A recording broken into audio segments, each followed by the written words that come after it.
My name is Joseph Thompson. I first went to Delgado in 1960, 1961, part-time while I was in high school. At that time, New Orleans Public Schools let juniors and seniors, if they had enough time or wanted to, go to school half the day and then go to either trade school or some business that was cooperating with the school board at the time, so you get trained to get a job when you got out of high school. That's how that was done. Shortly after I graduated, Army sent me a little notice saying, come see us, and I didn't want to particularly go in the Army.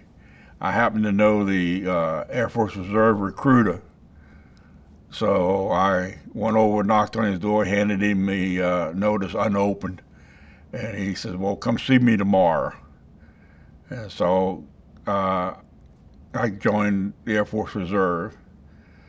Spent a year and a half at Belle Chase with the 926, at that time it was the 926 Troop Carrier Squadron.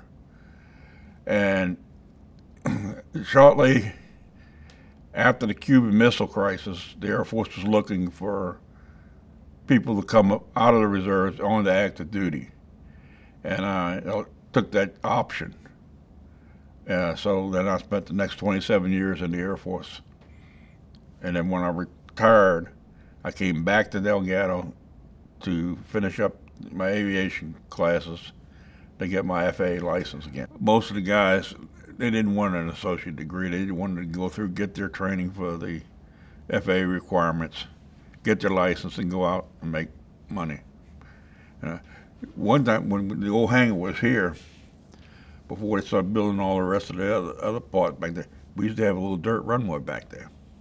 They ran from the corner of Navarre and Orleans back up into the campus. They had several old aircraft in there, you know, to be taught on and everything. We had a couple of new ones. When we got out the lakefront, we got a couple of newer airplanes.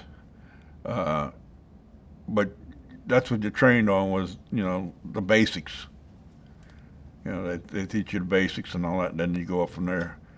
The aviation business is a business that changes daily. When you get your private license, you're trained to work on everything. That's how FAA licenses you. You're trained to work on anything in the air.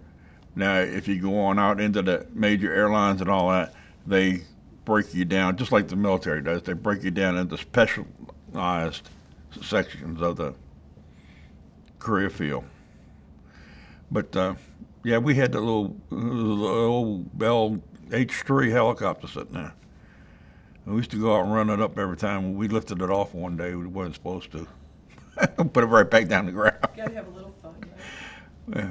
And another thing, the big oak tree that's down there by Building 4, we had an old Navy C-45 that was condemned because you put your fingers through the skin. And it didn't have any brakes on it, so we used to chain it to that tree to run it. To teach guys how to start engines and that. And it burned so much oil that whenever we fired it up, there used to be a lady that lived right over here on the corner on Orleans. It would put out so much smoke, she called the fire department because she thought something was burning over here. The Delgado Flash was actually built in the top floor of Building 1. Because back then, the hangar wasn't built until 1935, I think it was. And the Delgado Flash was actually built in the up floor of Building 1, and when they want to get it out of the building, they had to go through the windows and let it out. And back there.